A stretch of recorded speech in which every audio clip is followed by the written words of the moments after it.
Identification. This is CD 1 of the Sandman's 2 CD series. For his talking book, This Is My Surfboard. Tone coming in 5.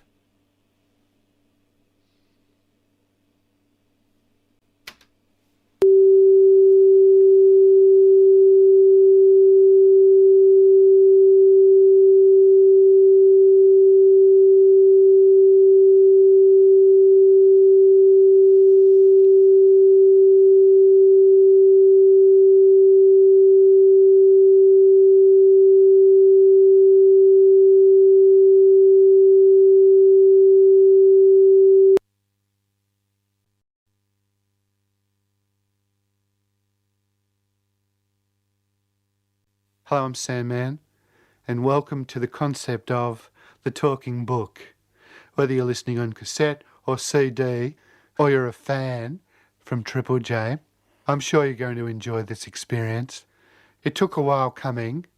I started off in, say, early 95 when ABC originally approached me about the concept, and I said, oh, well, that sounds interesting, but I've got a lot of irons in the fire at the moment, and I'll just take my time, if you don't mind, to make my own decisions. And by the end of the meeting, I said, all right, because the money was just right. It was perfect, and I liked the people. So I thought, let's do it. So a couple of weeks later, I met with them, and the concept was nutted out, the contract was done, and away we went. And basically, this is a first draft. There was no need for a second draft. Everyone said so. They said, this first draft, Sandy, is very strong stuff. Don't touch it, because it'll only get worse if you touch it. And I said, well, I agree, because I'd read it to some interested parties, and they all said, oh, this Sandy, this stuff is strong. It's almost grabbing your throat from the page.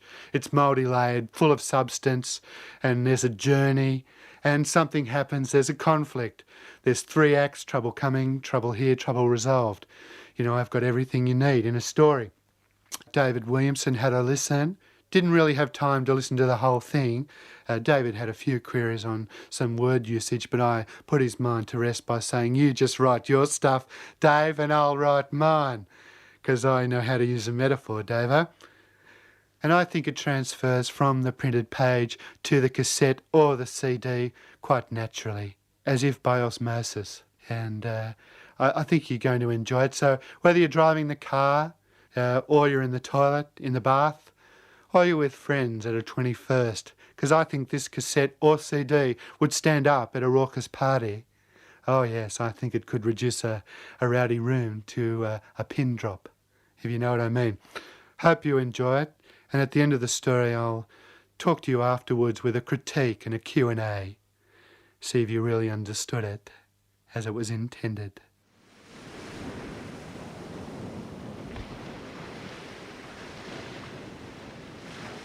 Chapter 1, Pilot Fish.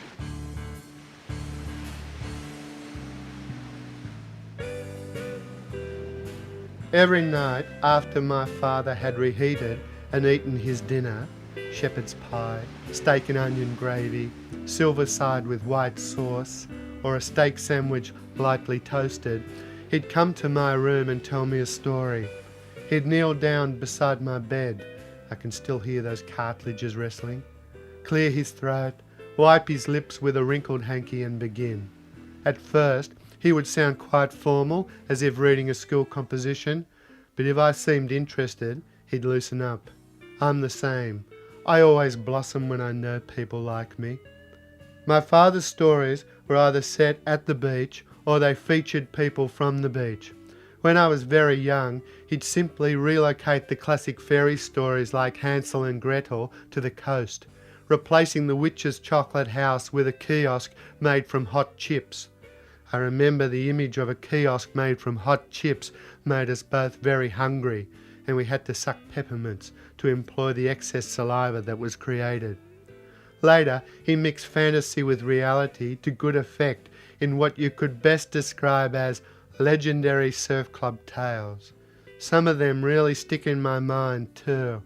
Filthy Phil, the senior boat captain who grabbed a horse by the tail, then swung it round his head, and the bronze whaler, that swam through a patient's legs in an R&R race and attacked the guy wearing the surf belt are two tales that come to mind.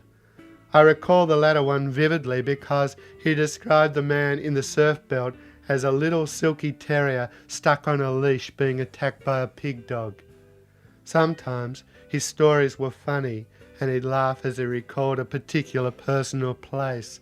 My father often laughed at his own jokes and dabbed his watery eyes with the wrinkled hanky. Sometimes he'd do an unexpected fart when he laughed. When someone unexpectedly farts, I always find it funny.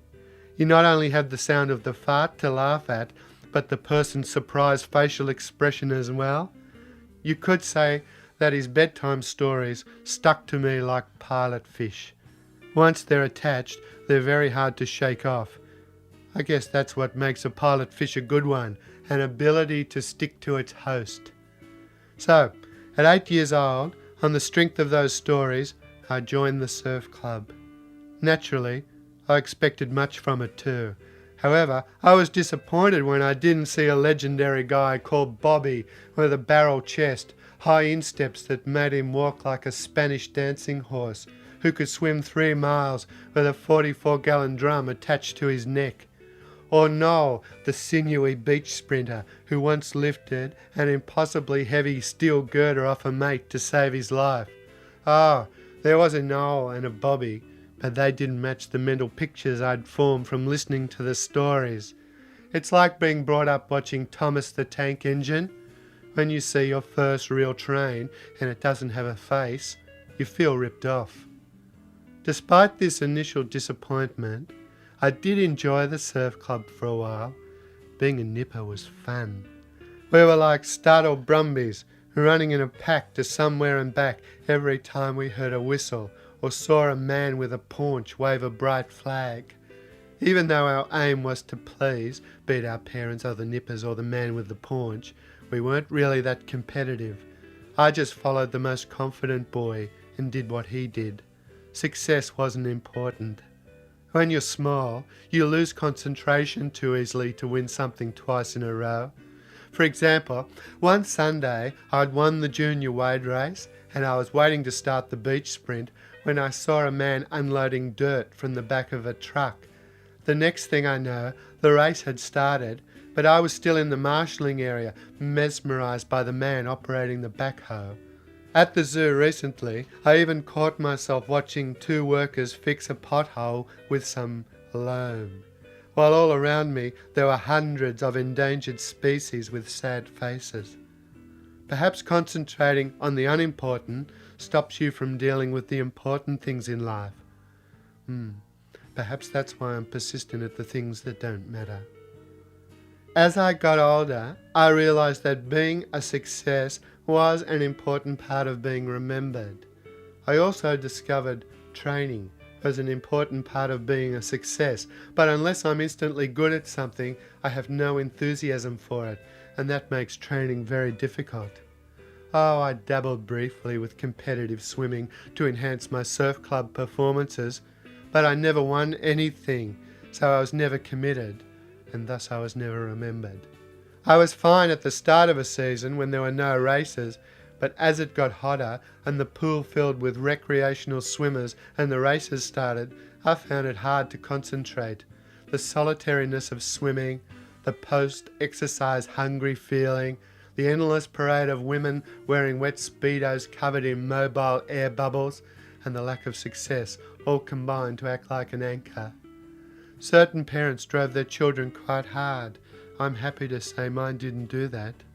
One boy, David, was made to walk on his tippy toes before every race, so his calf muscles had this lovely almond shape.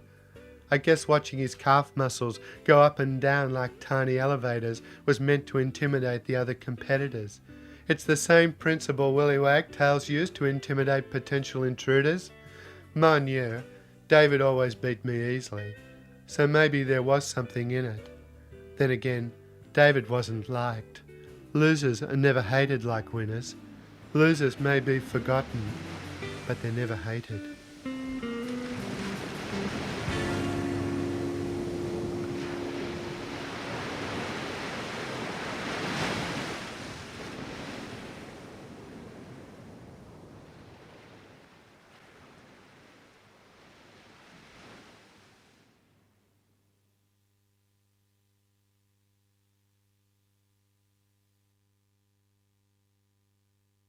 Chapter 2. The Rehearsal Paddock.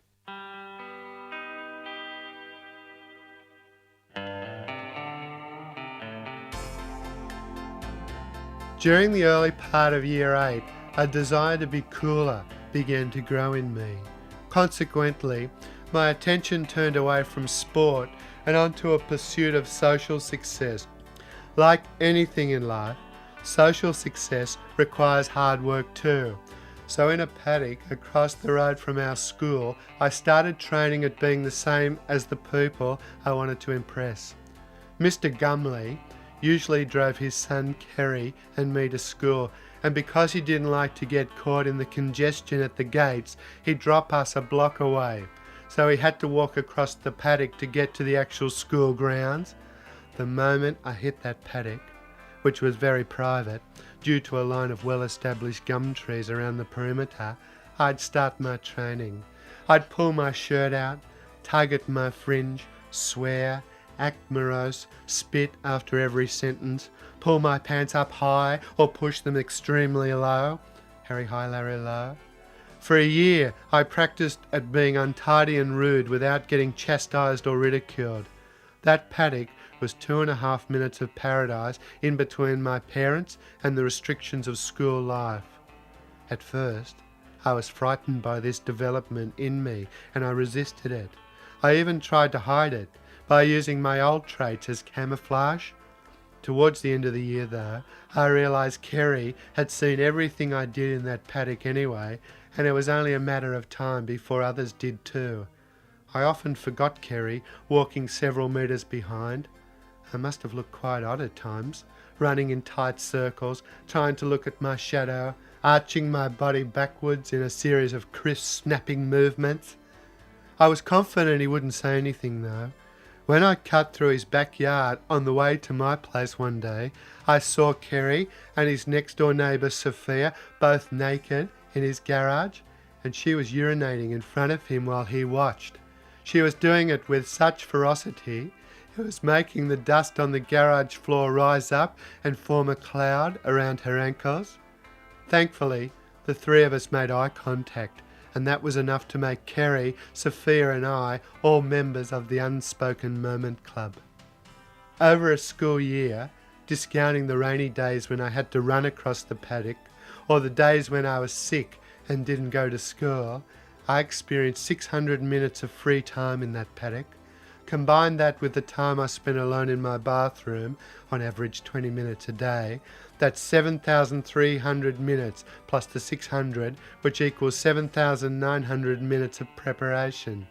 That's enough to fertilise a desire, so it becomes a need that led me to the Norfolk boys, the board riders who sat under the Norfolk Island pines at the southern end of the beach.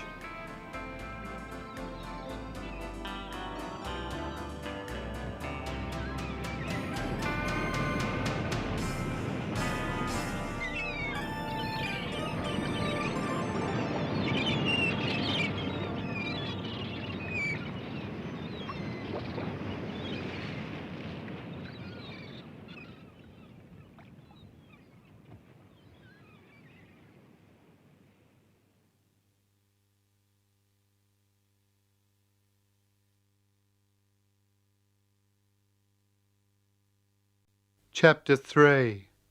A Lecture from Beach Ball.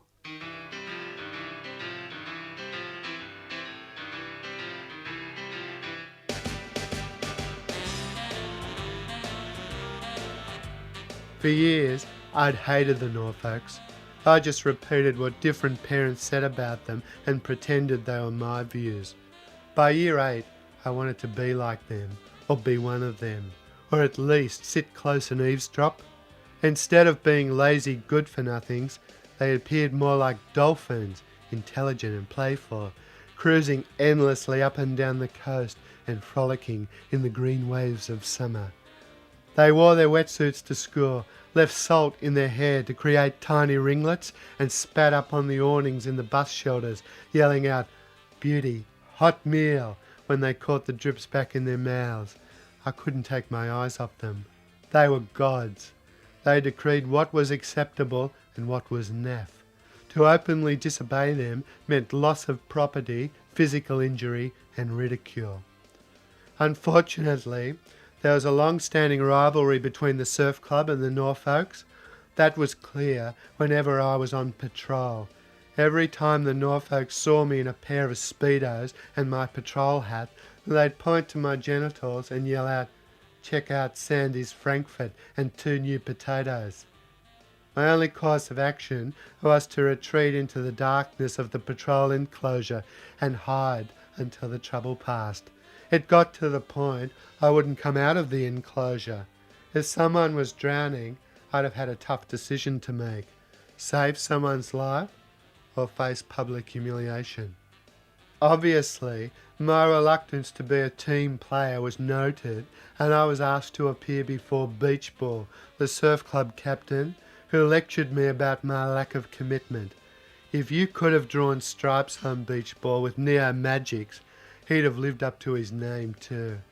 He told me about peer pressure and respecting my family, and he gave me a brochure on the EAC, the real estate cooperative where property listings are shared between many agents. He felt real estate could save me, telling me over and over he'd been in the buying and selling game for 25 years and it helped him to become a better person. In real estate, you've got to respect everyone, Marty. Otherwise, it'll cost you money. The next person you meet could be your next client. He shook my hand so hard, all the capillaries on his face rose to the surface like a geological map of the Menindee Lake system. And then he said, "Vigilance, Marty, vigilance." At that moment, I would have gladly eaten the contents of an ashtray to get out of the surf club, but I'd have let my parents down if I did. I'd be dropping the cultural baton in the relay race of life. I wanted to be a Norfolk, but I still wanted to please my parents. The past is like an experienced homing pigeon. No matter where you hide, it will find you again. It can be unsettling when you're trying to make a change and you're always listening for the flapping of pigeon wings.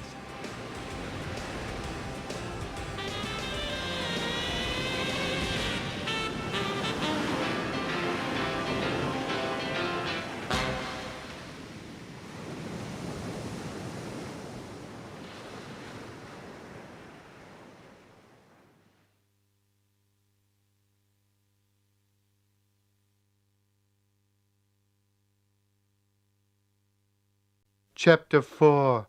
Surfing by Osmosis.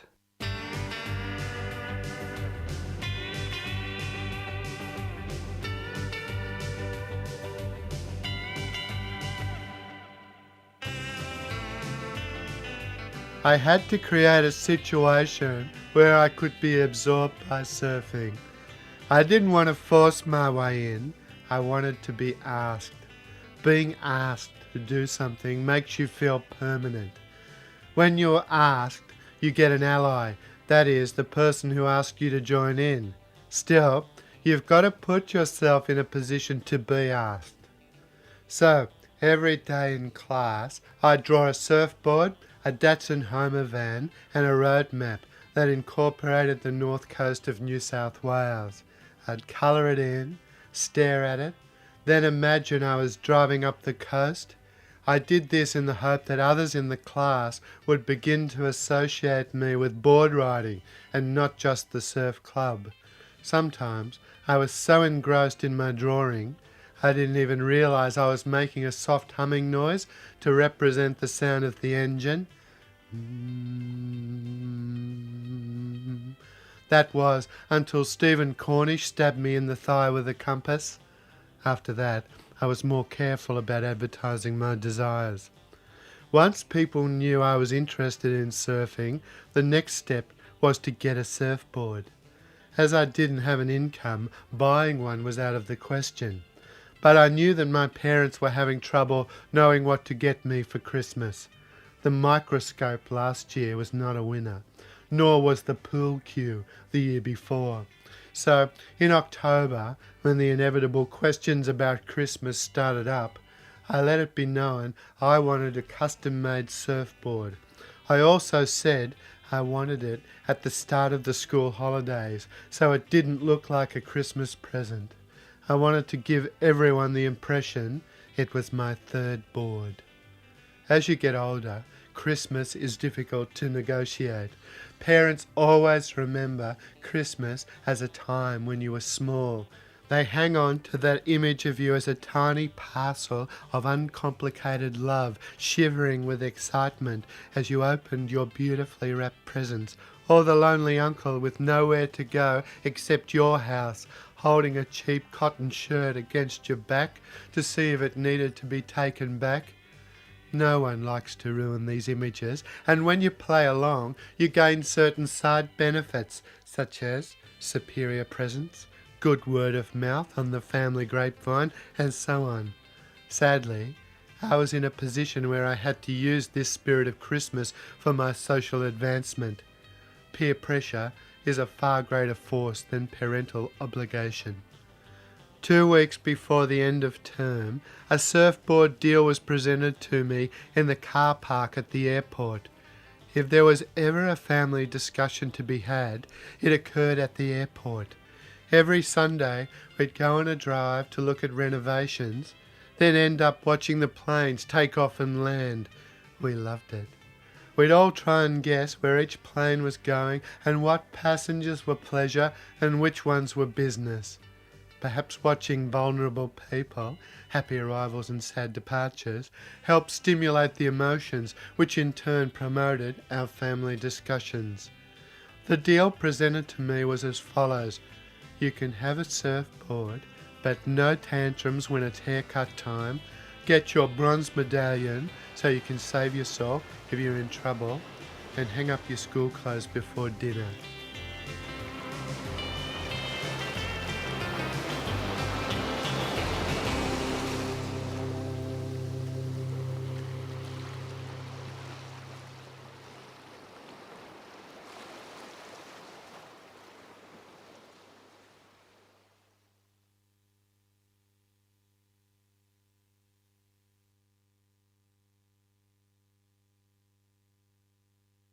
Chapter 5.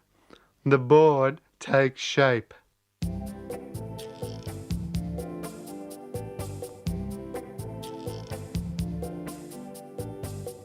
It was the last week of Year 8 when Dad and I went to Braided Textures to convert my paper desire into a reality. I would have rather have gone by myself, but going with him was a necessary sacrifice. After all, it was a Christmas present. I knew Dad wasn't sure about getting me a surfboard, but like most parents, he knew if he could keep the quality enticements coming thick and fast, I might stay at home longer. Some parents, like Niall's folks, made incredibly large investments to keep him at home. A swimming pool, a greyhound, and a brand new car. Niles didn't have enough friends to make use of a swimming pool, and instead of treating his greyhound mean to prepare it for racing, it became his pet. Like many spoiled animals, it had no road sense. It got hit by a truck while chasing its favourite saliva-soaked ball onto the road. When they gave Niles his brand new car, he left home the very next day. They should have bought him an older car so he wouldn't have got so far away so quickly. At Braided Textures, it was a classic culture clash. A guy in faded jeans who smelled of bong water talking to a man dressed in a tailored blue suit with cuff pants pulled up too high. To my surprise and my father's credit, he held his own by talking about his car. Cow of a tank on it. She bubbles back on you. You never know when she's full. No, she'll take a caravan up Bulahdelah. I was so proud of him. He never spoke like that at home or at work, but whenever he was with a man or a group of men he didn't know very well, he dropped his G's and he gave most objects a gender. As I got older, I started to do it too. The board I chose was 6'6", 17 inches wide with soft rails, a curved deck, thruster, twin fin, all white with a red stripe down the middle. The red stripe was my father's idea. He jokingly said the civil defence would be able to see me more easily from a helicopter with a distress signal painted on top. Here I was, doing my best to act like an experienced surfer, and my father was implying I couldn't surf. To cover up in front of the others, I kept calling him by his first name, so he looked more like two brothers with a big age difference rather than a standard father and son. The shaper said it would take 2 weeks for my board to be finished. I'd noticed that the other boys getting boards custom made talk with the shaper and the glasser and so on, so whenever I went to check on my board's progress, I did the same. Oh, I had some awkward conversations, but I think it helped me to appear more seasoned. The fact there are always a lot of bored-looking Norfolks hanging around, riding skateboards, pulling bongs and lighting farts, didn't make life any easier for me either. I was envious of how uninhibited they were with each other. Being bored looked like fun. That privilege seemed a few years away from me yet. Despite the request for a red stripe, the board turned out to be a pale lemon with no stripe. The shaper told me quite categorically that red and white had no vibe, man. He was so confident. Perhaps the most confident teenager I'd ever met. I remember that as he showed me the colour, he bit into some cheese and it made his gums bleed. At least my teeth were better than his. Apparently, I've got strong saliva. Every time I see a piece of cheese now, I think of that guy's gums. Every time I looked at my board, I thought of cheese. When I thought of cheese, I got hungry. When I eat cheese, I get hay fever. When I get hay fever, I think of cheese. When I think of cheese, I picture the shaper's gums. One thing leads to another, but it always leads back to the original thing. You can never escape the past, but you can pretend it doesn't exist, and that's how I dealt with the problem of the red stripe. I pretended we'd never asked for it, and my anxiety disappeared. Perhaps my disappointment was simply stored somewhere else to be used at another time.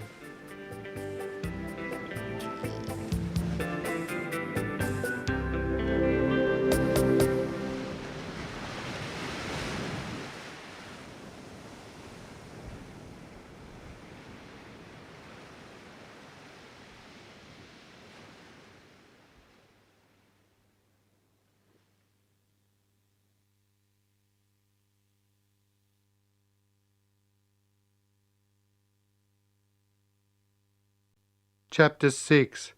Mongrel, my God.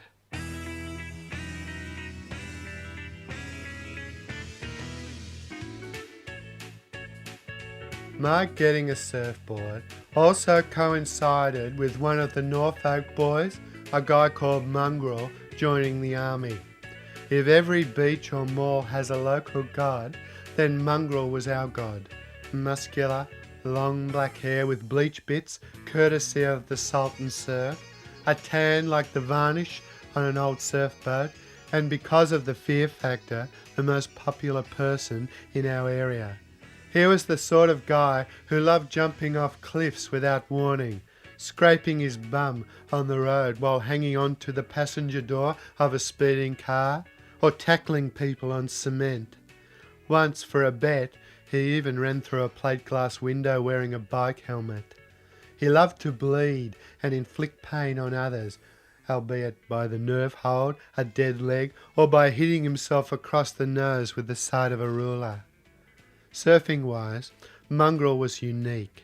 He rode a red spearboard with a tiny fin, so he slipped down the face of waves instead of going across them. He was above going across them. He also surfed in a lumber jacket, board shorts worn over the top of pantyhose, and an old pair of gym boots. Years later, I learnt that he was allergic to jellyfish, and he wore all that gear as a protective measure. At the time, everyone thought it was a fashion statement and copied him. People would always gather round to watch when he went into the water too, not just to see him carve up the waves, but to make sure he could swim in all that gear. The first time I saw Mongrel was when I watched him feed a funnel-web spider that lived in the windowsill at the kiosk. Myself and 3 others looked on in horror as Mongrel threw a fly into the funnel web's funnel web, causing it to appear from nowhere and snatch the panic insect. A pet funnel web is a very impressive pet. My only physical contact with Mongrel was when he flicked me with a beach towel rolled up like a kangaroo's tail. I knew Mongrel was going into the army because there was a big going away party for him on the same day I ordered my surfboard. 3 garbage bins full of beer, 2 car speakers sitting next to them on the sand, pumping out Marvin Gaye, Neil Young and so on. Everybody was really drunk, spinning twice and jumping in the air after every slurp of beer. Girls danced as if they had broken ankles, and boys headbutted beer cans, which left small cuts on their noses. If anyone vomited, everyone cheered each convulsion like it was some type of achievement. One boy even tried to masturbate a fox terrier that lingered too long. Niles and I watched from behind a large cactus plant like 2 prairie dogs. Thankfully, my father was late picking me up that day, so we got to see everything, including Mongrel's wonderful speech. It was hard to say why Mongrel was joining the army. Perhaps he wanted to prove something to his mother, the handsome and hard-working circular breather who ran the kiosk at the beach. Perhaps having a European background meant there was a deeper sense of family for him to emulate. Perhaps he thought he was cool. Perhaps he was drunk when he decided to join, and now he was too embarrassed to go back on his word. Perhaps he was running away from an arranged marriage to a crane chaser. Perhaps it was all these things. At the time, I didn't see any significance between my board and Mongrel joining the army.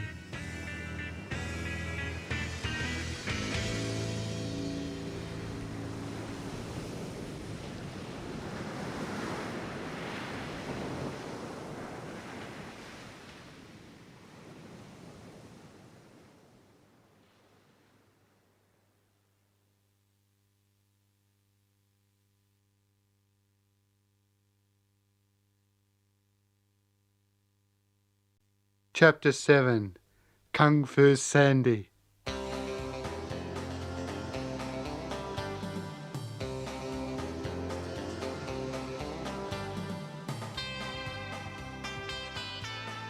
I was very excited the day I left Braided Textures with my surfboard, but the euphoria was short-lived.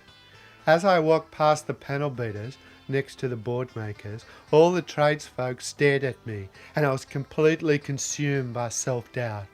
I untucked my shirt and tugged at my fringe to look more untidy, but their constant gaze was very unsettling. I knew that I'd have to work really hard at trying to feel more comfortable with a surfboard. I hadn't expected it to be so awkward. However, as I climbed into my father's car, my confidence grew. I knew that with a little luck and some practice, this new arrival lying next to me on the fully reclined passenger seat could change my life. It certainly changed the atmosphere inside the car. The smell of resin filled the cabin, and the light rain falling outside made it unpleasant to have the windows down for any length of time. To strike a happy balance between necessity and comfort, I spent that entire trip home winding the window up and down. When we got home, Dad parked very close to the wall, making it hard for me to get the surfboard out. I began to wonder if he'd done it on purpose, as if all these obstacles, the tradesfolk, the smell of resin, were a series of obstacles I'd have to overcome before I was a surfer. It was as if I was in a 2-hour episode of the TV show Kung Fu. When you remove the surfboard from the car, you will be ready to leave home. That's the way I saw it anyway. Traditionally, when a task requires precision or patience, I fail. The longer an obstacle endures, the more doubt I create. And when I fail, I cover my lack of success by celebrating failure. However, on this particular day, as I struggled to get the board out of the car, I imagined my parents lying on the floor in the dining room, directly above the carport, watching me through the tiny cracks in the floorboards, and that helped me to be patient. Nowadays, to help with my concentration, I always imagine I'm being watched by the people I need to impress. Ironically, when I went upstairs that day, both my parents had crumbs on their chests and thighs, and their clothing was creased, so it added to the realism of what I'd been imagining. Using my newfound determination, I got the board out of the car and disappeared into the rumpus room to look at it, smell it, and flick it with salty water to see what it looked like when it was wet. I practiced carrying it as well. I was very interested to see if my back muscles twitched like mongrels when I picked it up and put it down again.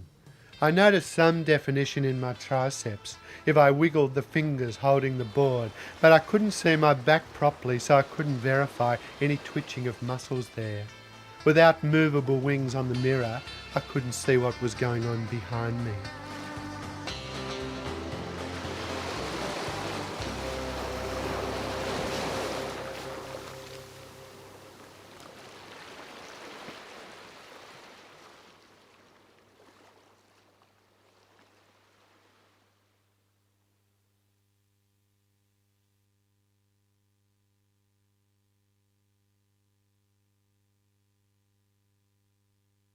Chapter 8.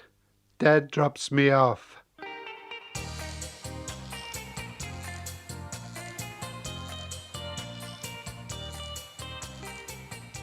The next day, before loading my surfboard into the car for the maiden voyage to the beach, my mother insisted we take a photo. Every Christmas we sent out photos of us standing with our presents. As she desperately wanted us all in the picture and there was no timer on the camera, we had to ask the Gumleys, our neighbours, to help us. Mr. Gumley answered the door wearing a lap and moccasins. I guess wearing this apparel was his idea of getting away from it all on a rostered day off. I remembered thinking we should have phoned first because his eyes were very glassy and he had an Ovaltine moustache. Nevertheless, appearances can be deceiving because Mr. Gumley did the job without complaint, even trading a few neighbour jokes along the way. For example, next time you come home drunk, remember to open the gates before you drive the car in. Ha! After taking our picture, he disappeared back to whatever it was he was doing. The sound of a gasoline-powered engine starting up inside his house only added to the mystery of Mr. Gumley's appearance that day. As we motored towards the beach, I wound the window down and let my mind wander to Angourie, the sound of an inboard motorboat with a long wooden tiller and the image of a strong contemporary woman in a yellow crochet bikini. If I'm ever apprehensive about anything, this series of images always helps me to relax. Just as my dream woman was putting some saliva on her index finger before wiping it along my bottom lip, an insect hit my eyelid and my daydream vanished. It was like an emotional wake-up call saying, "Don't get too confident, Sandy." Because suddenly I remembered my father always dropped me opposite the Norfolk Island pines when he drove me to the beach. It was a habit he'd formed out of convenience because the road was wider near the pine trees and he didn't have to make a three-point turn. It was also where the Norfolk boys sat. They would see me get out of the car and I'd die another little social death. Oh, it's okay to be dropped off by a parent when you're in the surf club. Respect for your elders is encouraged there, the firm handshake being the most popular way to show that respect. If you're a surfer, it's the opposite. You get a bus, scab a lift, but you never ever get a lift from a parent. I didn't want to hurt his feelings by saying, "I don't want to be seen with you, drop me somewhere different." I loved him. So to cover myself, I said I was hungry and that I wanted to get a steak sandwich from Newsom's Cafe. He thought it was strange, seeing how you've just had 6 pieces of French toast with Holbrook sauce for breakfast. After a brief pause, he added that it was actually quicker for him to get to work if he dropped me at Newsom's. He told me to be waiting for him opposite the pine trees at 5 p.m. I'd imagined getting the bus home, but when his lips turned down at the sides and he touched his fringe with his middle finger, it was a sign the roller door was down. He said it was his wedding anniversary and we're all going to the Copper Pot restaurant to celebrate, so he wanted to make sure that I was home on time. I secretly knew that, but I'd rather have my eyes filled with sand and the lids moved up and down than go to the Copper Pot. Nevertheless, I dutifully retreated like an inferior male monkey who'd lost a territorial dispute with an elder. I got my board out of the car and watched him disappear up the street. I couldn't watch him for too long because the path was hot and I'd left my thongs in the back seat.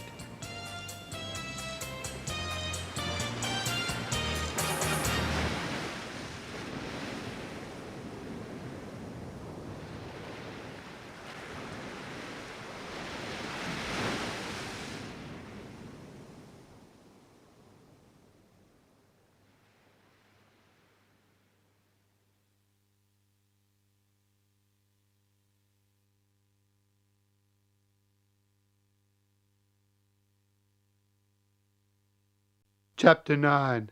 Nigel and the Three Lexis.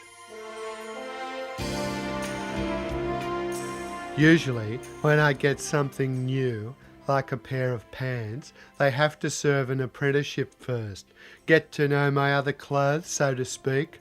So when people say, "New pants, Sandy," I say, "Oh no, these are 6 months old." New things are embarrassing, old things are comfortable. With my new surfboard, there was no getting to know you period at all. It was straight in at the deep end. I decided that if I saw anyone I knew, I'd do what I'd practiced in the rumpus room, wiggle the fingers holding the board so my triceps danced like a big fat earthworm. That would make me seem more playful and confident, like a dolphin. Unfortunately, it was so damn hot underfoot that every time my feet touched the ground, my bloody knees sprang up like an enthusiastic AFL umpire. It was a shame, because I'd put a fair amount of energy into this triceps thing. As I got nearer the surf, I smelt the essence of coconut from the various suntan lotions and heard the screams of a girl being thrown into the white water by a boy she hadn't had sex with. I began to brew up a fresh batch of homemade doubt. Would my board be well received? Would I look odd carrying it? Food always helps me deal with anxiety, so when I reached Jim's corner store I remember thinking, I'd better buy a pie before I go across to the beach. A man called Nigel owned Jim's. Nigel was a jockey-sized man with a cruelly distended nose who always sang a funny song about nature after every transaction. Mr. Bumblebee, Mr. Bumblebee, my petals are with pollen and they're heavy, don't you see? Mr. Bumblebee. He was the type of corner store chap who tried so hard to be nice it made his service extremely slow. I waited in the line to get my pie. I'm good at waiting. I enjoy it. It's an excellent hobby for those who aren't good with their hands. From the corner of my eye, I saw the three Lexis standing near a sunglasses carousel, all wearing identical lime-coloured crochet bikinis. I hoped they'd see me so I could impress them, but they were preoccupied, drinking milkshakes and pretending to look at sunglasses. When Nigel wasn't looking, they each popped a pair of sunnies into their milkshake containers. As Lexi 1 went past, I flexed my fingers, sending my triceps into a wild dance, but she walked straight by me without so much as a glance. Lexi 2, on the other hand, stopped and stared at me like a tranquilized savannah animal. For a moment it appeared like she was going to say something nice, so I leaned forward to listen, making sure I only looked at her forehead. But instead of talking, she sneezed twice on my face, and that made the third Lexi laugh. Whenever Lexi 3 laughed, she made a loud snorting noise, which in turn made her laugh even more. I could imagine a time when Lexi 3 would never be able to stop laughing. It made her the most likeable of the three Lexis, but her never-ending loop of laughter accompanied by the loud snorting noise, was certainly an Achilles heel in the Lexi's intimidating wall of cool. I wiped Lexi 2's nasal spray off my neck and watched her walk out of the shop. Nigel got a pie from the oven and squirted some sauce over the buttery lid. Before he handed it to me, he sang his familiar transactions song. The fact he also held your change away from you, so you had to lean over the counter and actually grab it from his hand, confirmed his rather unnatural need for affection. Nigel certainly made the most of being trapped in a dark shop 14 hours a day. I left his cave and went into the sunshine, where I quickly ate my pie. As I ground the buttery pastry into a gooey compound, it felt as if I was being hugged by a parent, and I was instantly less anxious.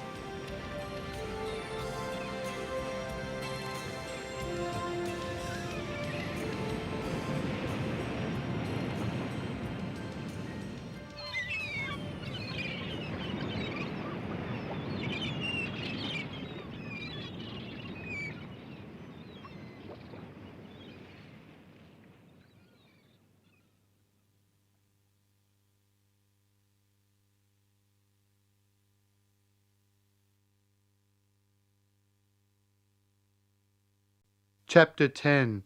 Emotional Permaculture.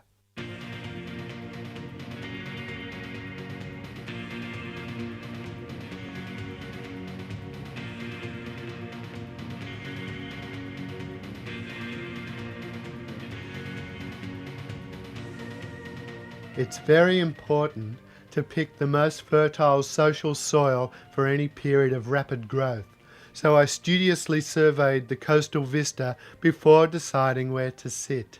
The Norfolks were to my right, sunning themselves under the giant pine trees after their morning surf. The surf club was to my left. I could see Beach Ball hosing a slab of useless cement near the entrance to the club.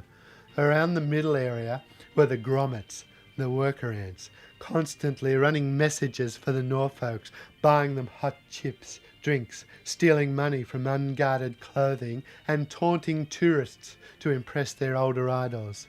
I decided I'd sit to the right of the grommets, hoping the rich social life between the Norfolks and the grommets might wash down the hill and fertilise me in some form of emotional permaculture.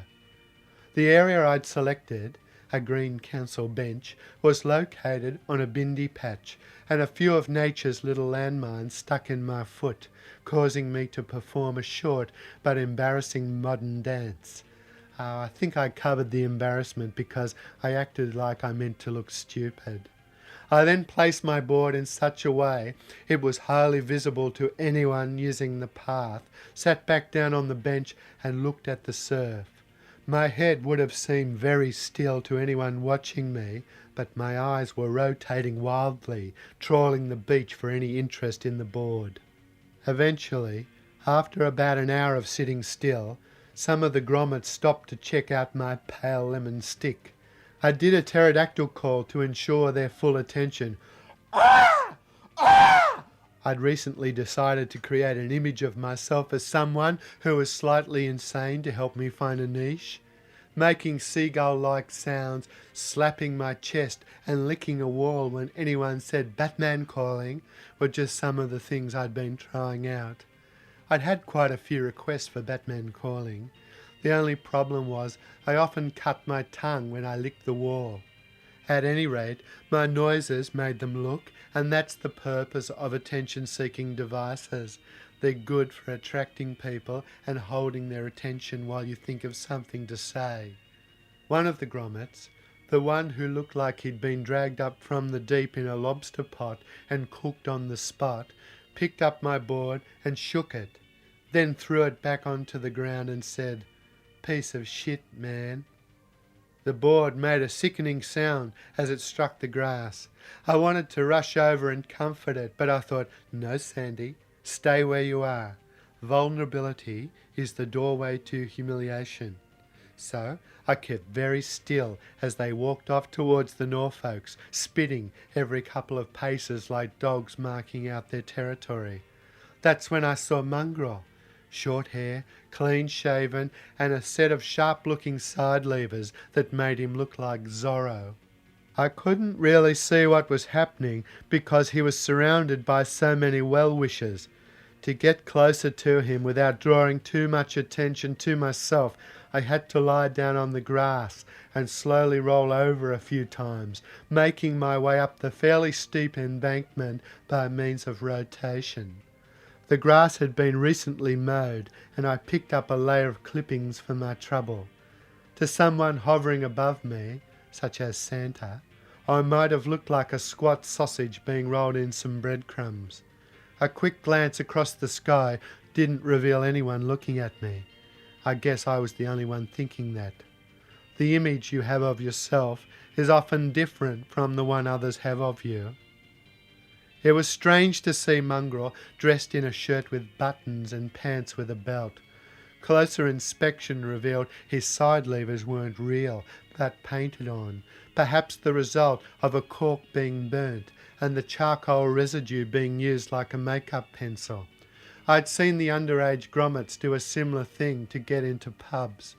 I peered down to the kiosk to where his mother worked, quickly trying to glue some possibilities together. I must have been looking away longer than I thought because when I glanced back up the hill, the attitude of the Norfolks was completely changed. They'd scattered like umbrellas in an unexpected southerly, and Mongrel was being chased by a guy in military attire. As Mongrel and the army guy disappeared down the side of a house with a big mulberry tree out the front, another MP stopped his car across the driveway and jumped out. He was so alert, he appeared to be hovering a few centimetres above the ground. I couldn't take my eyes off him. Everyone waited for the MP and Mongrel to reappear. It probably wasn't that long a wait, but tension makes time go slower.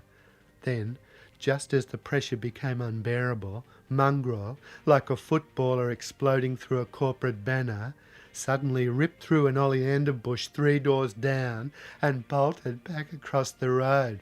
Abuse and encouragement erupted from under the pine trees.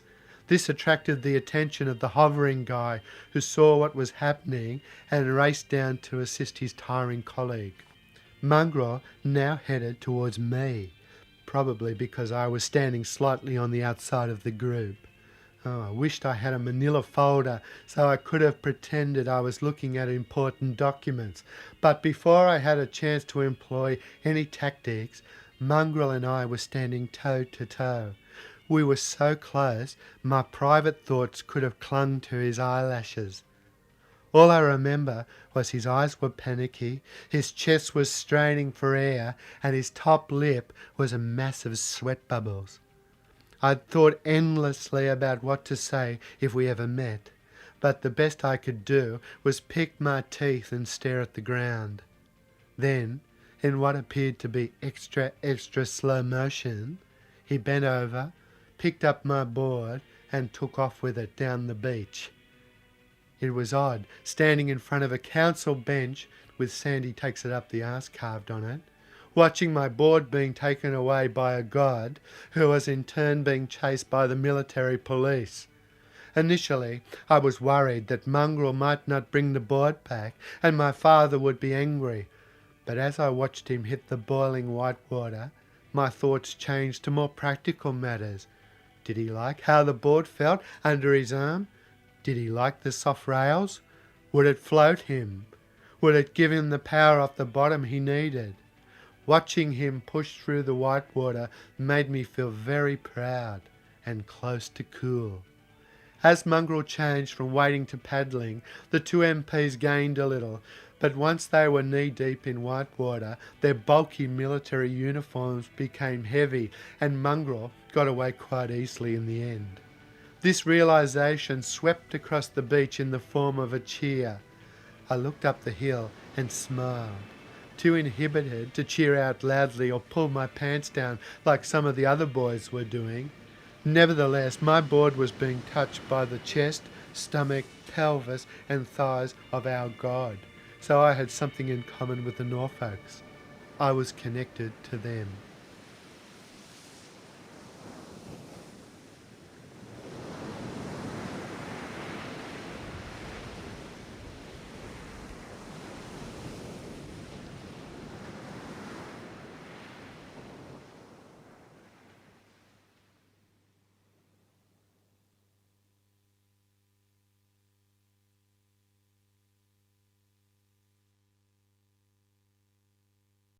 At this point of the story, I suggest now that you go and get yourself a cup of tea or a coffee.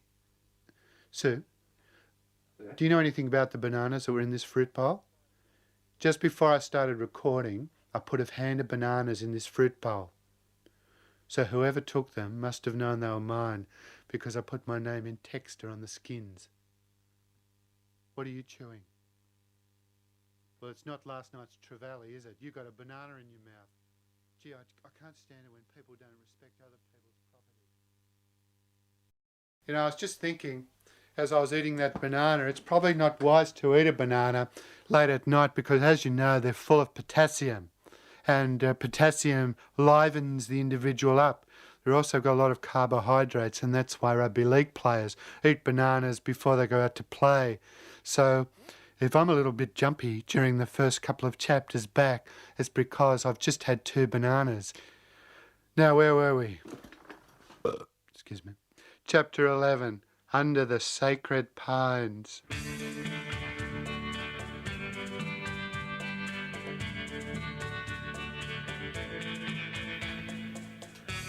While Mongrel paddled about in the takeoff area, cockily chatting with the flotilla of surfers who'd rushed out to support him, a strange thing happened. All the clubbies, sunbathers, fringe surfers, even the men who played shuttlecock on the hard sand, people who'd been coming to the beach for years and never spoken to each other, started forming discussion groups to watch Mongrel's great escape unfold. His act of defiance had united the entire beach, removing all the impenetrable social barriers that stop unconfident people from mingling. Civil disobedience can eradicate borders, and here was proof. I, Sandman, was standing in amongst the Norfolks for the first time ever. Instead of my pants being removed and thrown onto the roof of the kiosk, my shirt stuffed with coleslaw, or my bag covered in cock and balls, I was one of them. A bulbous piece of green kindling sitting precariously on the Norfolk's impressive social bonfire. I'd always tried to imagine what it felt like to stand under the giant Norfolk Island pines at the southern end of the beach, surrounded by the coolest people in the area. Well, it felt good. Very good. Very, very, very good. For the record, there was spongy grass, no bindies, both sexes were well represented. Most of the men were more attractive than me. I was too embarrassed to make lengthy eye contact with the women. And if you took 2 giant steps forward and leaned on the fence, you were spitting distance from the public chain sheds.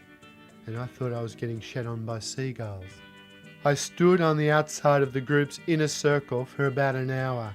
I couldn't focus on one thing long enough to understand it, nor did I have the confidence to try anything flamboyant. The only impressions I made on the Norfolks lasted no longer than a breath. I simply moved my lips to give people the impression I was contributing to the conversation, and I tried to laugh when the others laughed, so it looked like I had the same sense of humour as everybody else. That's my board, and he's got my board, were probably the only things I said that resembled conversation. I was like a 4th grade cricketer suddenly promoted into the test team.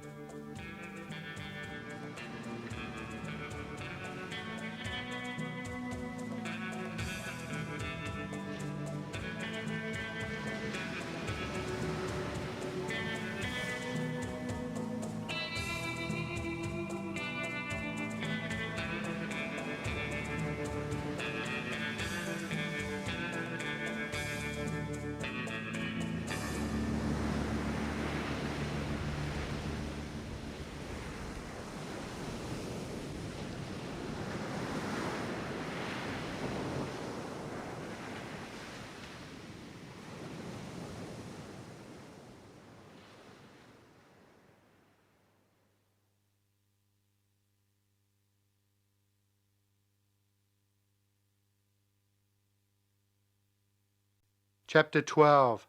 Secrets give you power.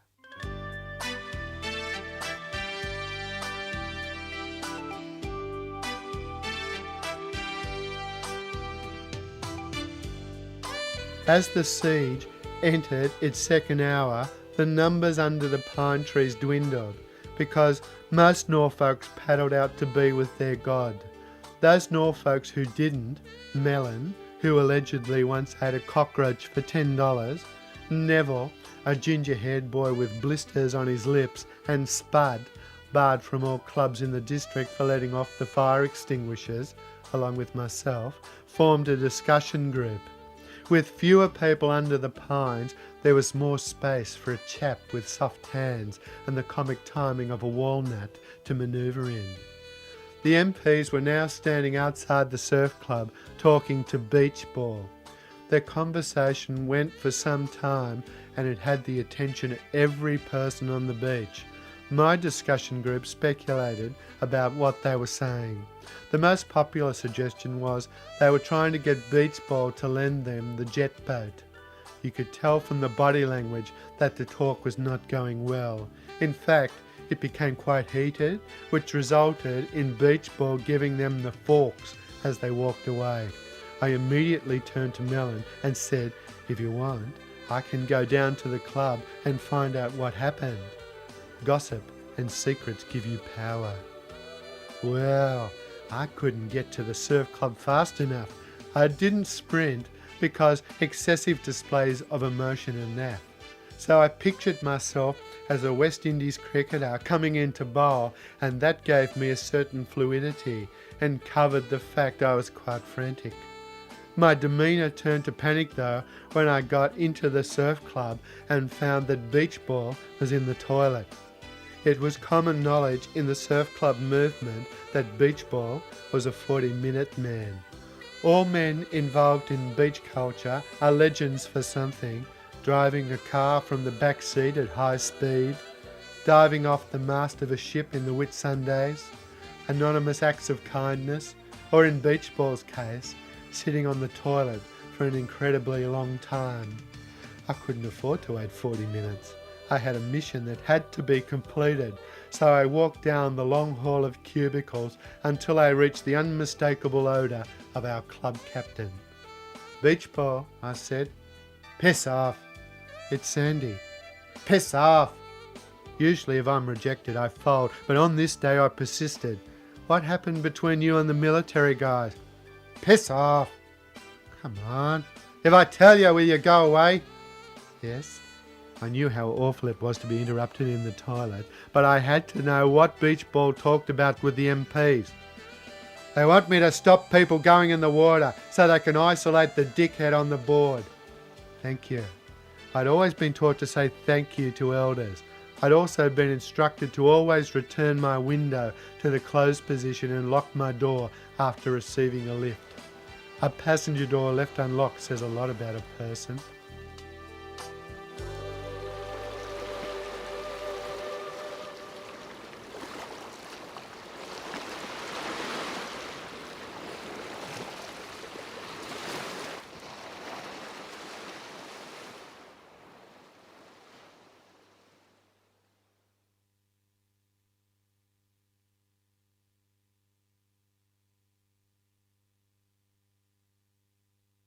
Chapter 13.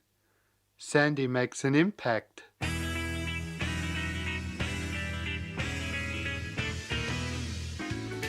I arrived back at the Pines around the same time as a group of surfers who'd been out the back with Mongrel and 4 extra MPs who'd just pulled up across the road. Despite the commotion, all eyes fixed on me. I checked around my neck to be sure I didn't have a piece of cucumber stuck there or a kick me sign pinned to my back. To be looked at by so many cool people at once was unsettling. I tried to use awkwardness to my advantage. Sometimes uncertainty can make you look bohemian and interesting. Nevertheless, I remember enjoying the intoxicating effect the attention was having on me. I got a little greedy knowing I had quality information to impart, and I think I let the gap in the conversation get unnaturally long. Sadly, I had to break the tension by saying, "They're going to try and stop people going into the surf." Well, I cannot remember a time when something I said made a bigger impact. Mongrel, according to those surfers who just returned from being with him, was hungry and cold. He'd been out nearly 3 hours, so the plan was to buy him some food, put it in watertight containers along with a wetsuit, and paddle it out to him. To make that easier to achieve, it was suggested the grommets should create a diversion on the sand to distract the MPs. If Mongrel could stay out until nightfall, he could then paddle around to the breakwater under the cover of darkness, and from there it would be easier to get away. The only problem was, nightfall was a good 7 hours off yet.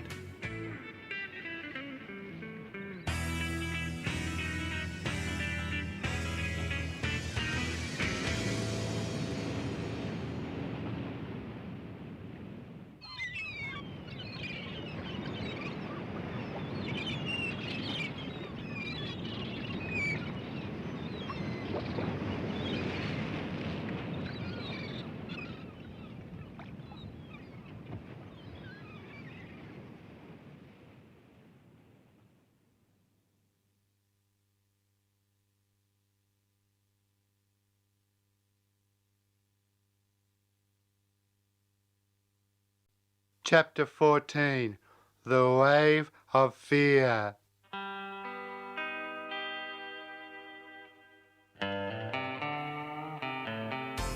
As the siege entered its 4th hour and the novelty wore off, some Norfolk started to question my presence under the pines. Who's the guy with too much hair on one side of his head? Spud, rather surprisingly, defended me, telling the others I had an interest in the situation. Mongrel's got his board, man. I was touched, but it led to the suggestion I should be one of the people to paddle the stuff out to Mongrel. I said, I'd be more happy creating a diversion. Mellon said, bad luck. The grommets are already doing something, man. A wave of fear swept over me. I did a pterodactyl to buy a little thinking time. I didn't get many laughs, but it was laughter nonetheless. I'd never ridden a surfboard. There was no way I could paddle out the back. Secondly, if I got the board back, my connection to the Norfolks would disappear. Thirdly, if I didn't get the board back, my father would be angry. Fourthly, if I refused to do it, I'd look like a chicken. Instinctively, I felt option 3 was my best bet. Act like I couldn't give a shit about my board and deal with my father later. So I said, I don't give a shit about my board. Unfortunately, the conversation had moved on and I just looked stupid. I offered to help Spud buy the food from Jim's, hoping that if I helped now, they'd forget about me taking the food out to Mongrel later. I also thought if I could talk to Spud privately, he might speak to the others on my behalf. Spud didn't want me to go to the shop with him. You can't get more definite than pushing someone away. But the thought of paddling a surfboard in front of the Norfolks helped me to overcome the rejection. However, as we left, I was pleasantly surprised when one of the Norfolks yelled out, "Do the bird call again, man." I immediately obliged, blurting out several pterodactyls in succession. The reaction wasn't huge, but I remember thinking, if I persist with this line of behaviour, I'll catch on here. At Jim's, Spud and I pushed past several people waiting to be served as if we were royalty. In some ways the Norfolks were royalty. They belonged to the House of Coast Mongrel, and one of the privileges of being a royal was not lining up in shops and stealing hot chips off people who couldn't surf. When a lady with 2 children complained to Nigel that we'd pushed in front of her, Spud told me to pull his finger, which I did, and he blew off, then looked at me as if to say I did it. I must admit, I felt uncomfortable being a rebel. I wanted to be wild, but it didn't come naturally to me. I tried to apologise to the lady, using just my eyes because I didn't want Spud to see me. From the ferocious way she told me to get lost, I must have looked a little lecherous. We bought a salad bun, 6 summer rolls, a fruit juice and some assorted sweets. When Nigel sang his cloying song, Spud stopped him mid-verse and said, "Hey Nige, stick your song up your ass, man."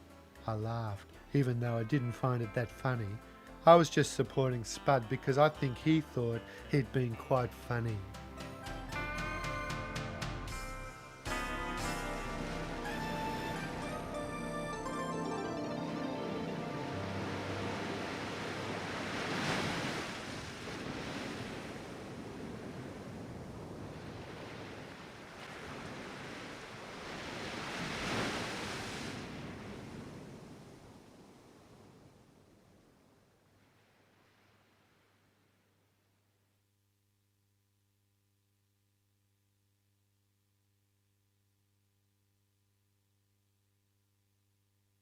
Chapter 15. The Food Chain.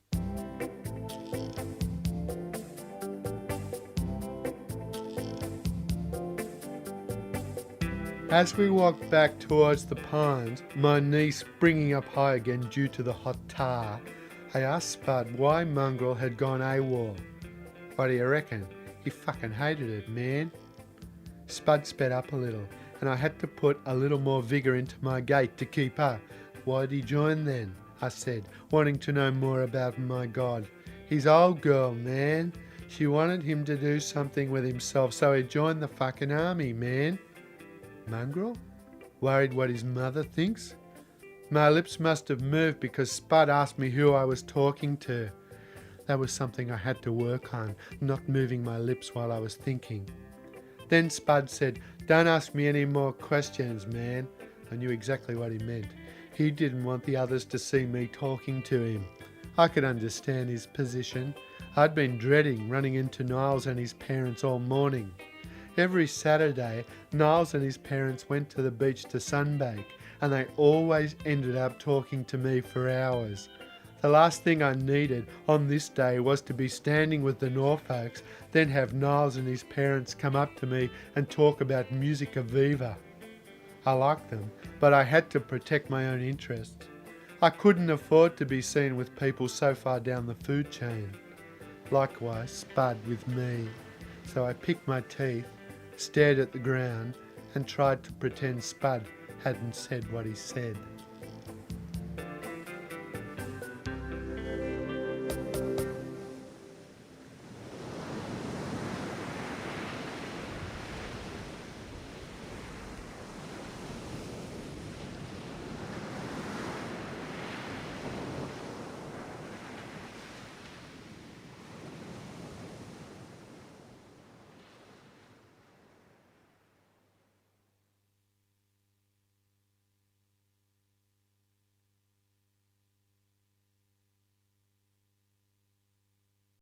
Chapter 16. The $3 Escape.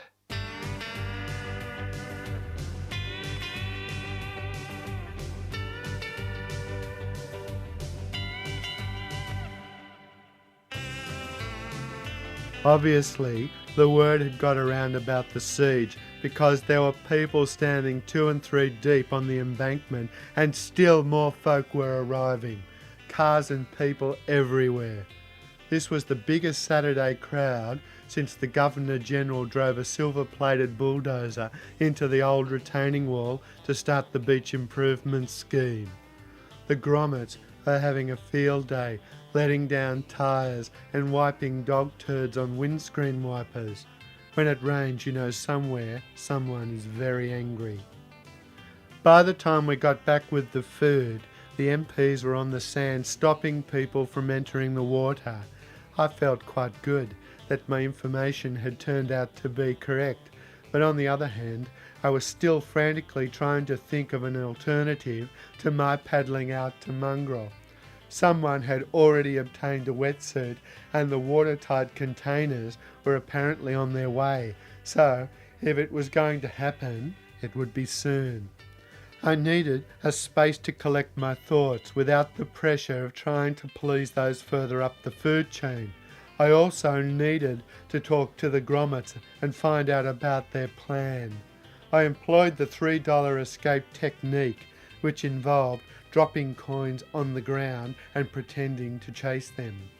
At the time, I thought I'd managed to make quite a natural-looking break from the group. In retrospect, I needn't have sacrificed $3 worth of loose change because no one was looking at me. Still, it's better to be safe than sorry. I slipped behind a large Fijian flame tree, took off my board shorts and rolled my Speedos low. That's how you could tell a Norfolk from a fringe board rider. Low Speedos. Then I walked down the embankment and began to look for the grommets.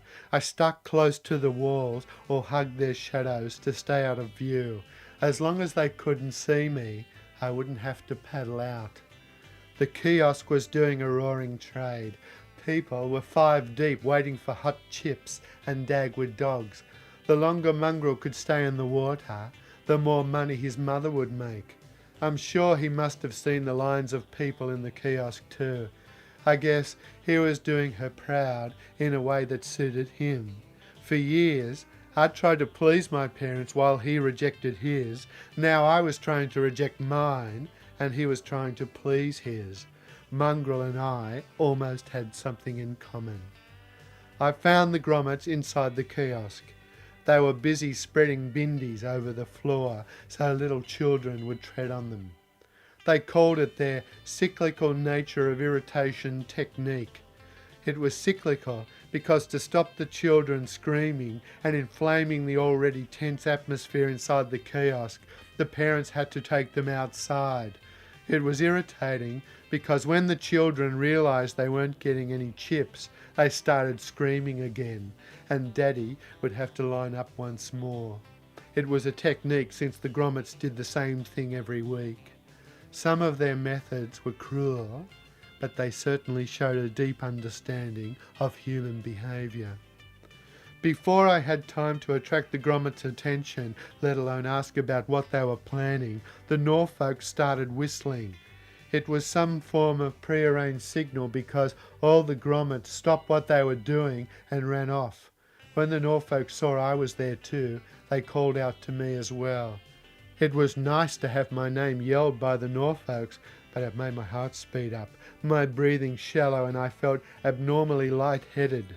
I'd had anxiety attacks before, like when I discovered a lump in my vas deferens the size of a marble and I thought I'd never see 13. The only thing that calmed me down that night was breathing into a paper bag and eating a sandwich. So I rummaged through a nearby bin and I found a paper bag. I also saw the remains of a sandwich. If there hadn't been ants on it, I might have eaten that too. Once my breathing stabilised, I chased after the grommets. If I could attach myself to them and do whatever they did, I'd look involved and I wouldn't have to paddle out. Frustratingly, they were already up and over the embankment, and once you're isolated, it's hard to catch up again. As I ran, I remembered I'd once swam into the side of a swimming pool for $5 to avoid collecting money for the surf club. Maybe I could do something along those lines, slap my chest for no reason, or eat some newspaper like a mad dog. Odd or unexpected actions can sometimes distract people. Unfortunately, when I got to the top of the embankment, Melon and Spud were waiting for me. "We're ready when you are, Shag." I tried to cover the southerly brewing inside me by looking upwards, making my eyelids look heavier, thus giving me a more relaxed appearance.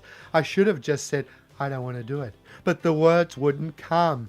Out of desperation, I strung together my best attention-seeking devices, the hadia, skeleton teeth, peg leg, and lip trumpet.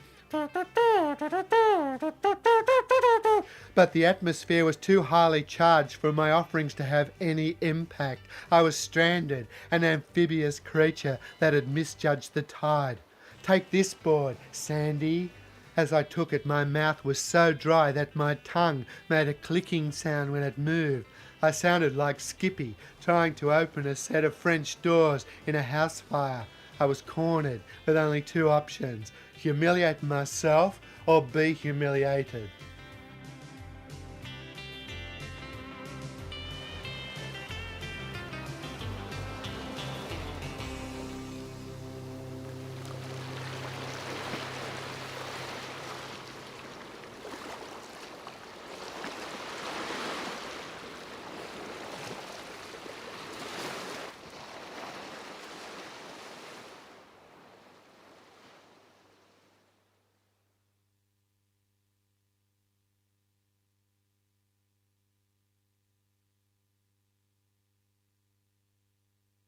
Chapter 17.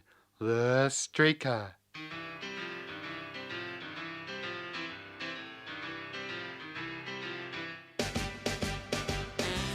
I guess what happened next is similar to what a drunk yobbo experiences when he or she is about to streak across the SCG during a test match.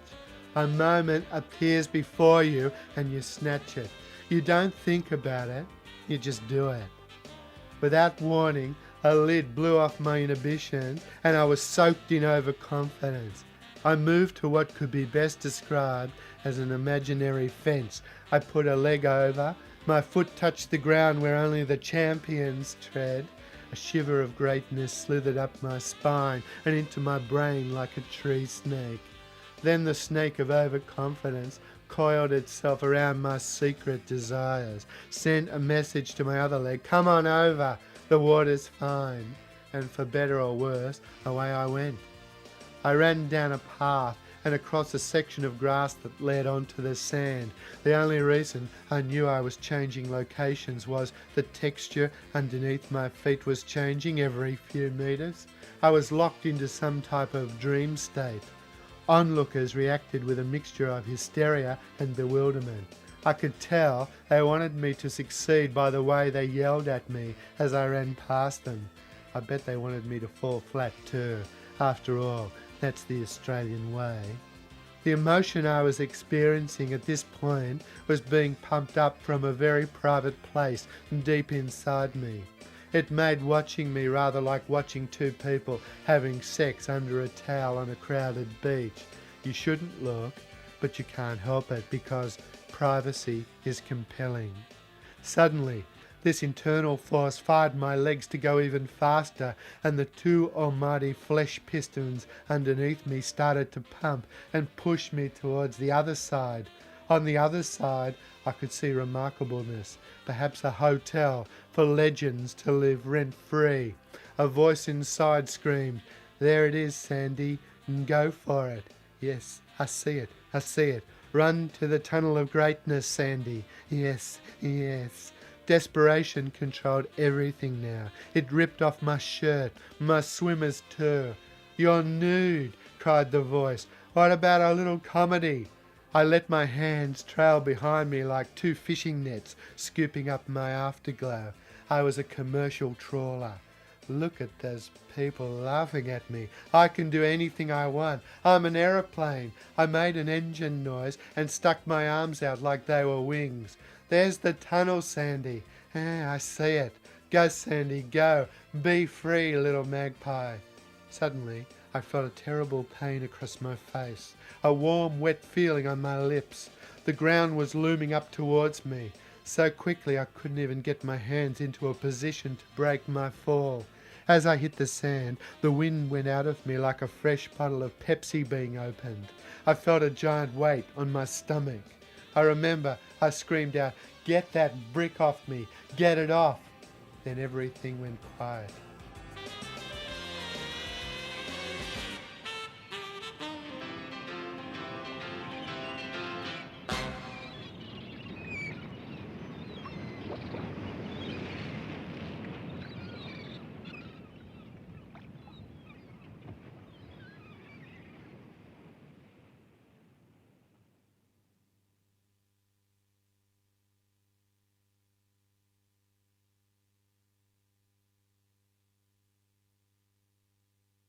Chapter 18. After the Earthquake.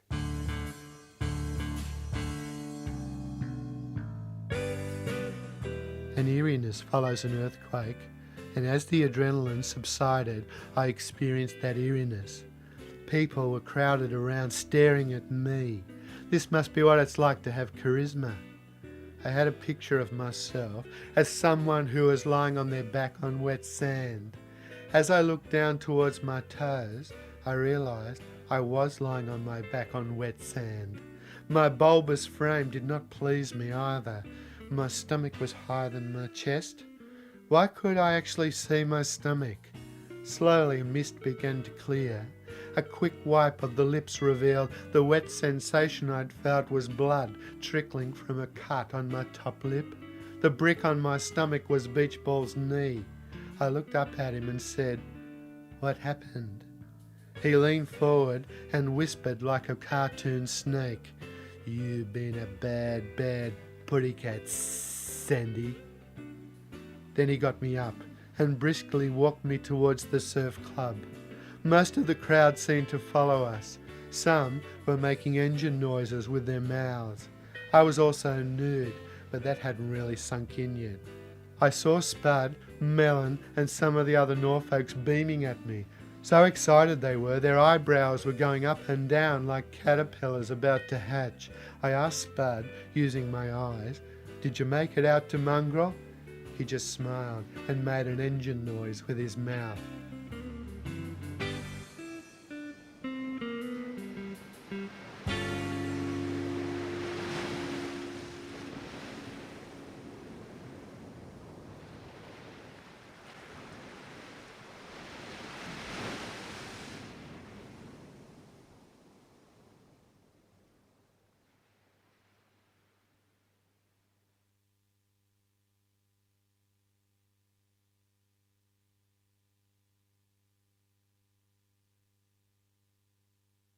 Chapter 19. It's a piece of shit.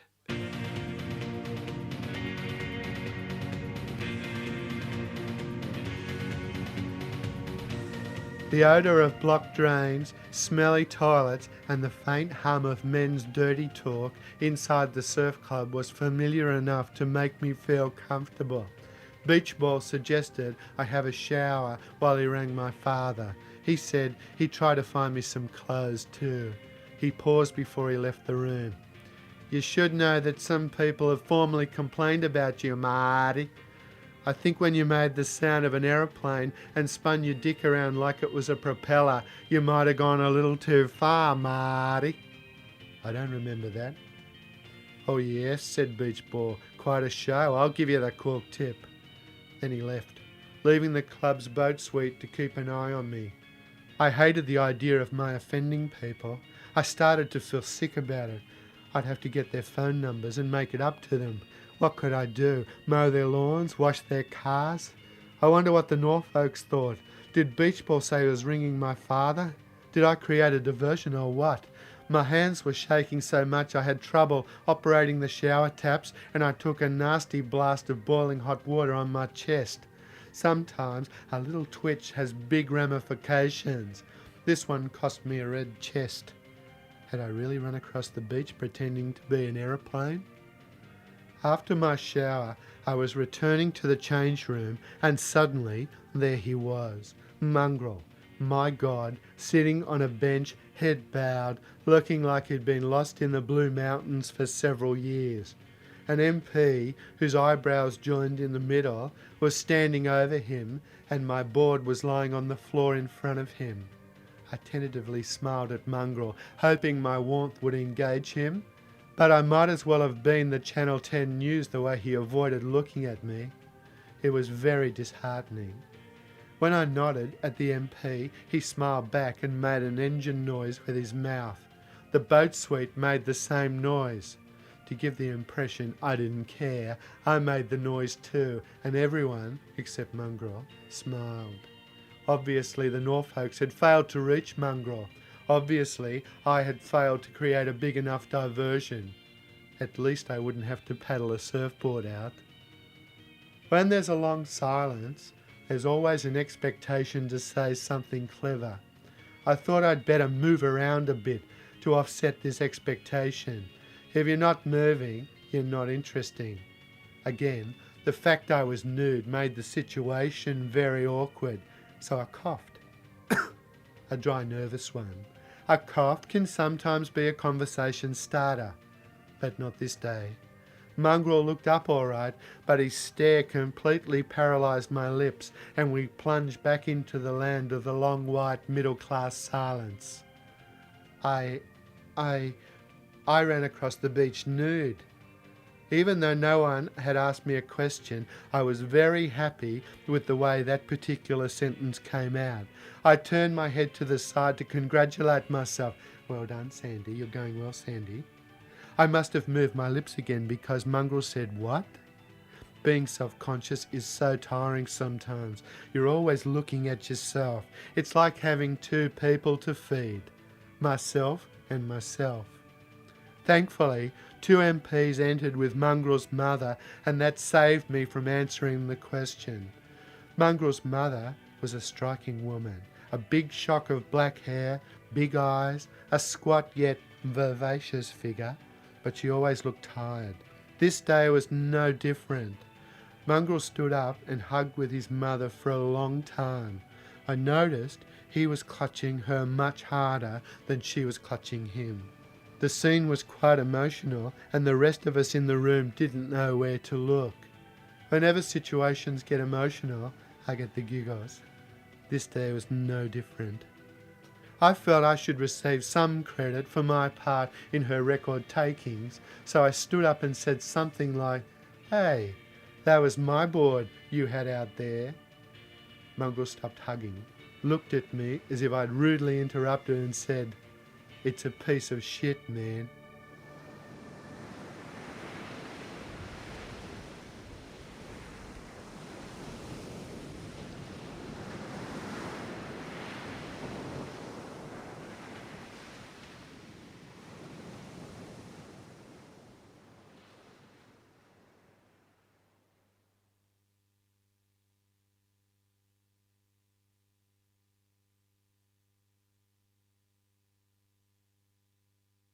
Chapter 20. The Halo Slips.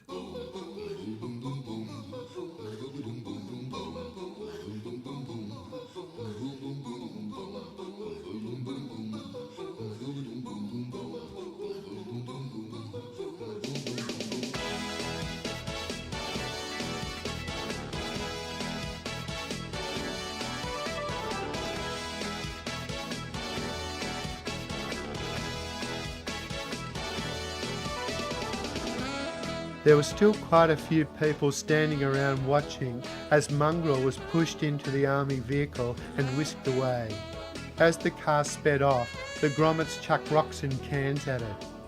Naturally, once the main attraction left, the crowd thinned, so Beach Ball and I took the opportunity to make a beeline for my father's car.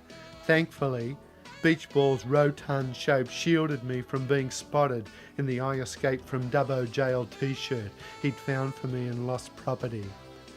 Beach Ball said he told my father I'd been hit by the board. He recommended that I stick to that story. I said jokingly, "Maybe you don't want him to know it was your arm that caught me across the face when you tackled me from behind, eh?" He moved in very close to my face.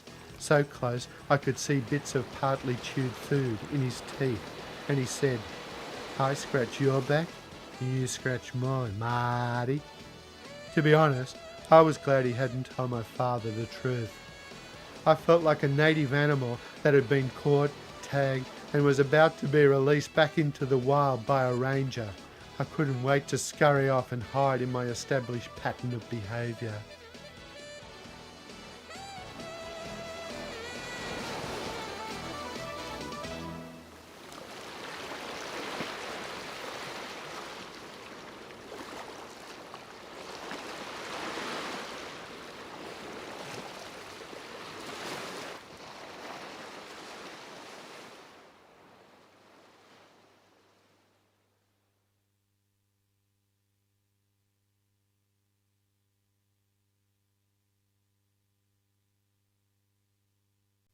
Chapter 21.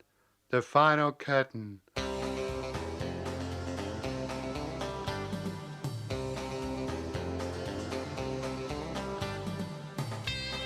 As my father and I waited to make a right-hand turn onto the main coast road, all the roads were clogged with traffic because of the siege. I slid down in the seat to make myself less visible, just in case someone yelled, "There's the guy that ran across the beach nude pretending to be an aeroplane." "You all right?" my father said with fatherly warmth. "Not bad," I replied. "Beach ball said you were hit in the head." "I'm a lot better now, thanks." It was starting to rain. I could see the Norfolks huddled together under the pine trees. They looked miserable. I was dry, warm and mobile. Seeing them worse off than me made me feel much better. It felt like I'd had a win. It wasn't a bad day after all. I'd been under the Norfolk Island pines, got a few laughs, been to the shop with Spud. I'd seen Mongrel ride my board. I'd seen the entrance to the Tunnel of Greatness, and my parents would never know that I'd run across the sand nude, pretending to be an aeroplane. That is, unless Niall's parents had seen me. I rested my hand on the board and thought, "Well done, board." My father said, "What?" "Nothing." "I thought you said something." "No." "How is the board?" "Good." "Very good." "That's good." I started to think about the 14 prawn fritters I always ordered at the Copper Pot, and any lingering anxiety about the day disappeared. That was until my father said, "You know you'll have to wear your tan suit to dinner." The end.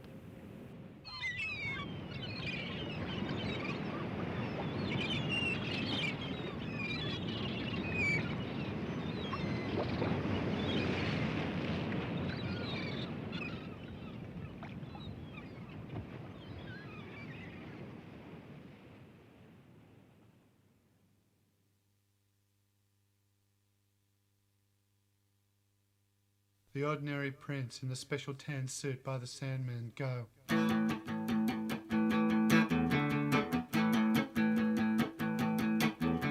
A stain from a wheelbrace on a suit of tan seems insignificant but not for Dan. The suit was tailor-made especially for me when Dad improved his job, and this affected me. I wore the suit on my first job. Bam blam. I didn't take the car, I caught the bus from the shop. Bam blam. Bam blam. So the neighbors could see me on the street and think I was executive class, successful and neat. But when I paused, the neighbors used to whisper in little groups where they always used to gather every day. You'd hear them say, "There goes the ordinary prince. There goes the ordinary in a special tan. There goes the ordinary prince in a special tan. In a special tan suit." All this fuss about a suit of tan. I left for a month in a friend's van. I lent it to this friend so I'd get into a bar. The colour and the cut were a joke, but not for Dan. It was something that I was meant to cherish, something special worn for every day. So let's say, there goes the ordinary prince. There goes the ordinary in a special tan. There goes the ordinary prince in a special tan. In a special tan suit.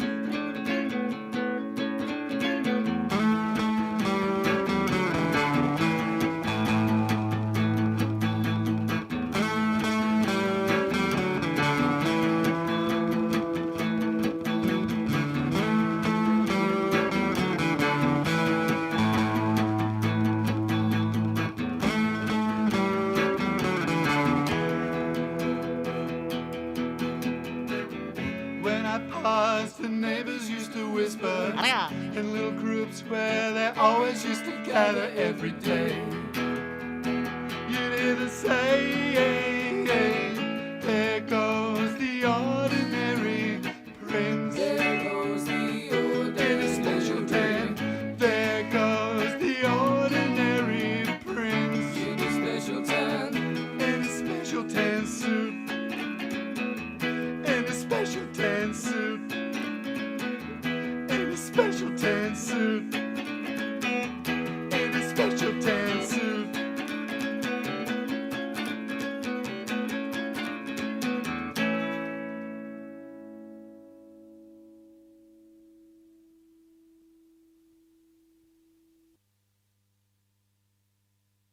Oh well, that's it. It's in the can. Yahoo. I can't believe it. This talking book concept, This Is My Surfboard, which I've just completed, has just occupied every waking moment of my life. I've slept it, I've eaten it, I've driven it, I've walked it, I've chased it, and I've grappled with it, and then I've hit it with a shovel and finished it off. It's in the can, and I don't know if you've written things yourself, but when you take a major project away, there's a hollowness and giant cavern, and I've got to get myself out of it. But don't worry about me. I think I'll be all right. But if I had to pinpoint one section, I'd have to say the bit where Sandman, myself, was walking down the hallway of cubicles following the odour of beach ball. And I just think that the exchange of dialogue there is the essence of the work. What's bubbling underneath is, well, you know, why not put me up for the Miles Franklin or the Vogel or the Tip Top or whatever those book awards are, because that is top writing. Also, if you're listening on CD, for instance, have a think about getting the cassette as well. And while you're at the point of sale, get the book too, because even though the three are similar, each one is distinctly different. The CD is not a cassette, and the cassette is not a book. And in each of the different mediums, there are different messages, different dialogue, different attitudes, different feelings, different emotions, and different words. Watch out too, because I've got a film of This Is My Surfboard in the pipeline. Now, I can't talk too much about this right now because the negotiations, well, they're at a very, very delicate situation, but I will give you the tip, and don't go spreading this round. But the three big contenders to play the role of Sandman are Donald Sutherland, Tony Collette, and Peter Andre.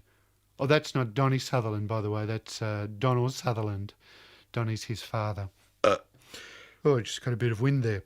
Well, I suppose as part of the process of getting out that I've gone through, the catharsis of writing, and that's just some leftover words that I couldn't squeeze into the script, and they've come out in the form of a small explosion in what some people describe as a burp. So my advice is rush out now and get down to an ABC shop and buy some of this merchandise, because even though we've had a 500,000 first print run, the projections of sales are just enormous. No matter if you're in Perth, Adelaide, Wollongong, Newcastle, Brisbane, Townsville, they're all my hometowns, all the ABC staff, the point of sale people, the most important people, of course, in the world, they all know me.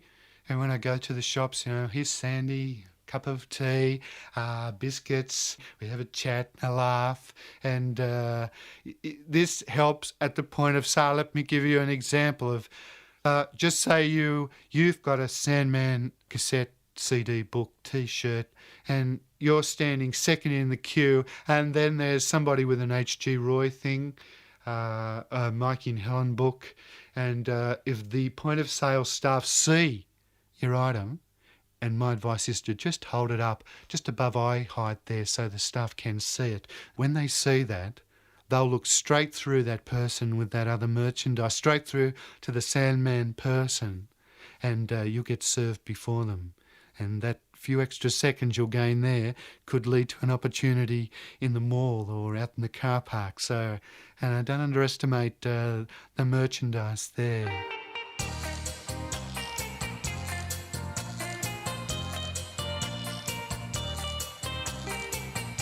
And by the way, look out for the soundtrack album of the film, of the book, of the CD, of the cassette originally read by Sandman. I'm hoping to have the Sydney Symphony Orchestra there play some of my tunes, and perhaps some of the members of Aerosmith, Jane Rutter, if she could come along with a flute. So if you're listening to this, Jane, on the CD or the cassette, give me a ring.